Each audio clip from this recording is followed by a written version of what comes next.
Mi nombre es Marta Dalila Zuruy Villalta. Mi número de carnet es 2004-1177-9 y les voy a exponer sobre la ley del régimen del sistema penitenciario. Su decreto es el número 33-2006. La fecha de emisión y promulgación es el 7 de septiembre del 2006. Esta ley cuenta con 102 artículos y se divide en 7 títulos, distribuidos de la siguiente manera. Título 1. Disposiciones preliminares. Este cuenta con 2 capítulos, disposiciones generales y principios generales. Título 2. Derechos y prohibiciones de las personas reclusas. Este cuenta con 2 capítulos, derechos, obligaciones y prohibiciones. Título 3. Órganos administrativos. Este cuenta con 5 capítulos, de los cuales son Organización del Sistema Penitenciario, Escuela de Estudios Penitenciarios, Comisión Nacional de la Salud Integral y Educación y Trabajo, clasificación de los centros de detención, objeto de los centros. Título 4. Régimen progresivo.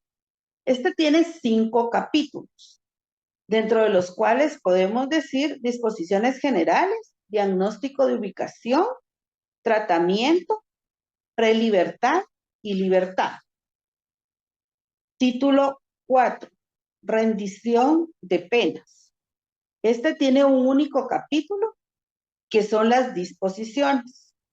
Título 6. Régimen disciplinario.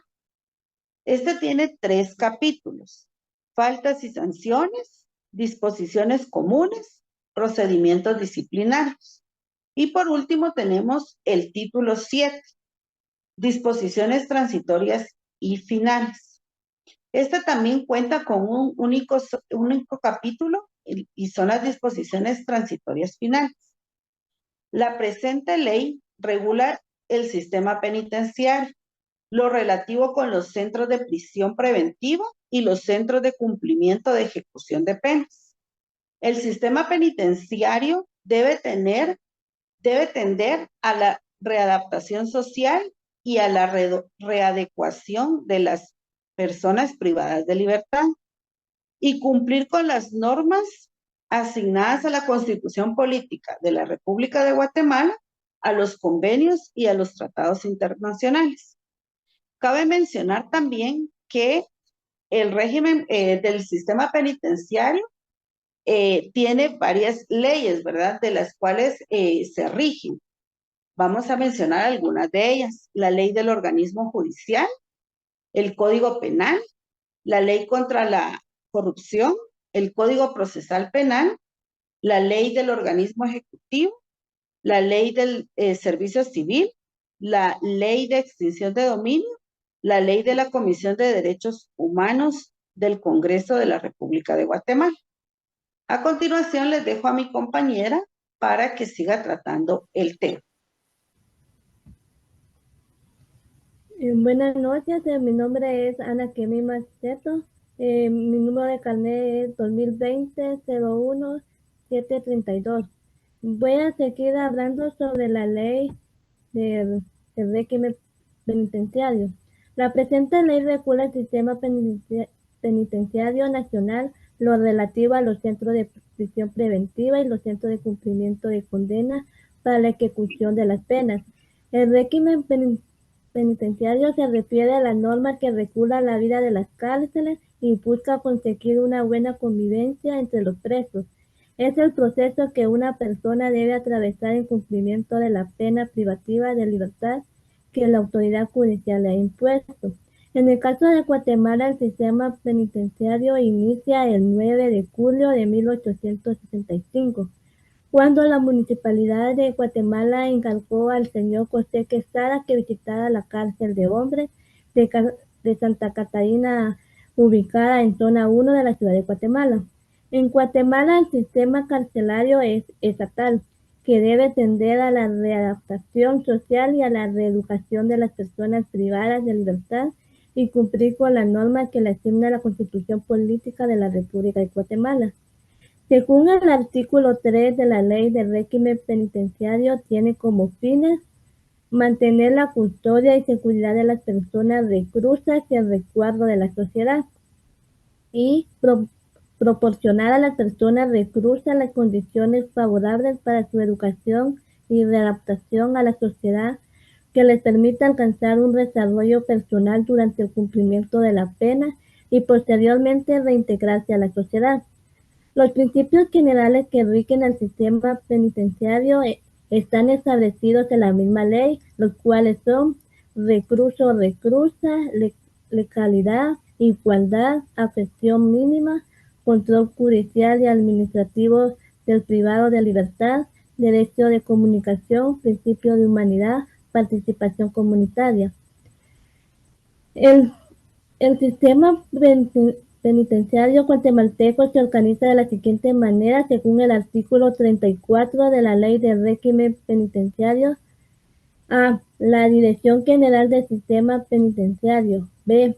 La Comisión Nacional del Sistema Penitenciario. C. La Escuela de Estudio Penitenciario. Y D. La Comisión Nacional de Salud, Educación y Trabajo. Las autoridades que se encargan son los jueces, Ministerio de Gobernación y el sistema penitenciario. El fundamento constitucional lo encontramos a partir del título 1 y título 2, y el fundamento legal internacional lo encontramos en la Ley de Convención Americana sobre Derechos Humanos, Pacto San José. Le doy el tiempo a mi compañera que le toca la siguiente ley. Gracias. Muy buenas noches, licenciada y compañeros. El tema que me tocó impartir trata sobre la Ley de Contrataciones del Estado y su reglamento.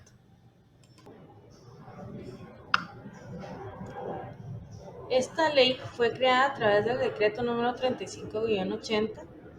Su fecha de emisión y promulgación surge en 1992. El texto de la ley contiene 11 títulos y su reglamento. ¿De qué trata la Ley de Contrataciones del Estado? Se autoriza la adquisición de bienes, servicios personales y no personales y de suministro entre las dependencias de los órganos del Estado y entre estas las entidades descentralizadas, autónomas, unidades ejecutoras y las municipalidades, las cuales se regulan conforme lo establezca el reglamento de esta ley. Se basa en la actuación bajo el enfoque de gestión por resultados y maximizar el valor de los recursos públicos que se invierten. Asimismo, la Ley de Contrataciones del Estado ha sufrido distintas modificaciones, pero todas pretenden lo siguiente: regular el marco normativo del sistema de contrataciones públicas. Esta ley ha tenido varias reformas que han respondido a circunstancias específicas a lo largo de sus 30 años de vigencia. Sin embargo, los montos y plazos establecidos en algunos artículos ya no responden a la realidad actual de nuestro país.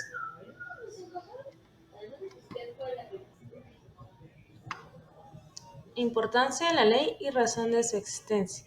En este contexto, la Ley de Contrataciones del Estado, decreto número 57-92 del Congreso de la República, fue formulada, sancionada y promulgada con la finalidad de contribuir de manera ágil y eficiente con los procesos de adquisiciones de bienes y servicios de las instituciones públicas, para responder a las necesidades sociales. No obstante, tal cometido no ha sido logrado, debido a las limitaciones que evidencia en la práctica este marco legal, principalmente en cuanto a la excesiva burocracia que implica el cumplimiento de esta ley y su reglamento. Con esta nueva normativa se beneficiará a todas las entidades que tengan como fuente de ingreso, ya sea total o parcialmente, recursos, subsidios o soportes estatales, entre las que se encuentran los organismos del Estado, las entidades descentralizadas y autónomas, las unidades ejecutoras, las municipalidades, entre otras entidades públicas, a excepción de las organizaciones de padres de familia (OPF). Con la aprobación de la iniciativa 6141, se dará una solución integral y mejorada de las modalidades de adquisición, la cual ahora estará adecuada a cada necesidad y con el propósito de atender de forma oportuna, eficaz a la población y brindar bienes y servicios que sean necesarios con los principios rectores estandarizados y simplificados del proceso.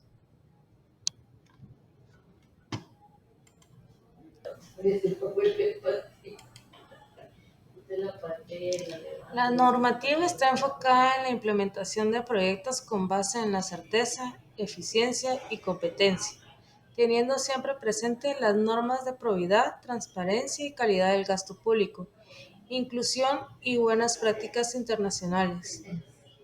Además, su efecto de aplicación será inmediato. Sin embargo, algunas disposiciones requerirán de un plazo para que las modalidades estén plenamente desarrolladas y implementadas. En el caso de la modalidad de convenios marco y subasta inversa, el fortalecimiento del ente rector para la estandarización y simplificación de procesos, la generación de estadística, precios históricos y sistemas más transaccionales, permitidos así tener una institucionalidad ad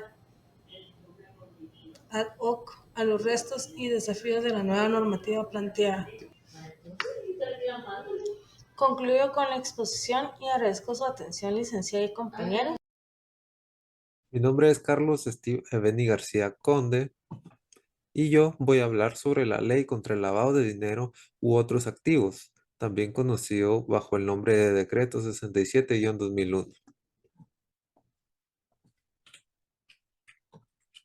La emisión de este decreto fue el 11 de diciembre del año 2001. En esta ley encontramos 48 artículos que se desglosan y se desarrollan a su vez en 6 capítulos. El capítulo 1 contiene el artículo primero, el capítulo 2 contiene el artículo número 2 al artículo número 8, el capítulo 3 contiene el artículo número 9 al artículo número 17. El capítulo número 4 contiene desde el artículo número 18 hasta el artículo número 31. El capítulo número 5 contiene desde el artículo 32 hasta el artículo 43. Y el capítulo 6, perdón, disposiciones finales contienen los artículos desde el 43, desde el 44, perdón, hasta el 48. Propósitos de esta ley o decreto 67-2001. Los propósitos o de qué trata esta ley, pues su finalidad es esencial, ya que previene y decide controlar y sancionar el lavado de dinero u otros activos, estableciendo las normas, procedimientos y controles internos idóneos para lograr los objetivos de esta ley. Puntos a destacar sobre esta ley, tenemos varios. Entre las cosas más destacables de esta ley, se entiende que es un delito transnacional, ya que compromete la economía nacional y en ocasiones a la economía extranjera, por ello su nombre, quitando así las oportunidades de desarrollo de un país o varios, dependiendo el caso o la circunstancia. Asimismo, vemos que el bien jurídico tutelado es la economía. Además de establecer que su acción es pública y que contempla la extradición activa o pasiva, dependiendo del caso. Juntamente identifica al responsable y individualiza al responsable y al obligado. Al responsable que comete el delito de lavado de dinero u otros activos, como la persona, así la define, como la persona que invierta, convierta, transfiera o realice cualquier transacción financiera con bienes o dinero, sabiendo o que por razón de su cargo, empleo, oficio u profesión, perdón, esté obligado a saber que los mismos son productos o procedentes u originarios de la comisión de un delito, entre más disposiciones que establece el artículo 2 de esta misma ley. En su artículo número 8, declara que el comiso de bienes consiste en la pérdida a favor del Estado de los bienes nacidos de la comisión de un delito, a no ser que le pertenezca a un tercero no responsable del hecho ilícito. Además, prohíbe la creación de cuentas anónimas o con nombres ficticios o inexactos, ya que se deben realizar un debido registro en formularios diseñados por la Intendencia de Verificación Especial, también conocida como IVE, como, como define IVE en esta ley. El IVE, pues, es la encargada de velar por el objeto y cumplimiento de esta ley y su reglamento. Es creada en esta misma ley, es creada la Intendencia de Verificación Especial, que es un apartado de la Superintendencia de Bancos. La razón de esta ley es para proteger la economía, como se ha dicho, la estabilidad y la solidez del sistema financiero guatemalteco.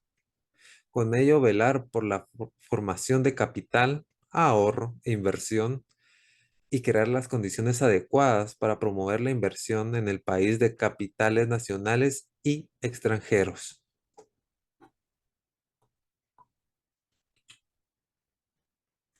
Competencias. Muy bien. La competencia recae sobre el SIB, la Superintendencia de Bancos, Banguat, el Banco de Guatemala, IBE y el juzgado especializado en lavado de dinero u otros activos.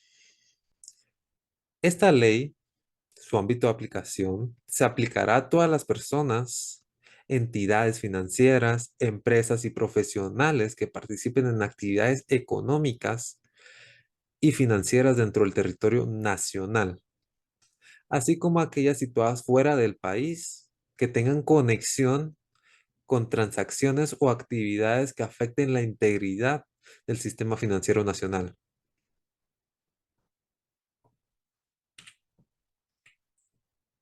Ya podemos ver el fundamento legal.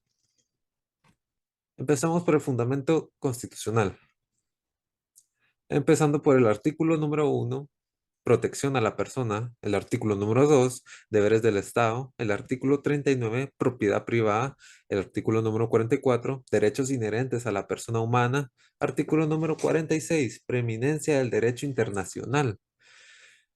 El artículo número 118, que son los principios del régimen económico y social.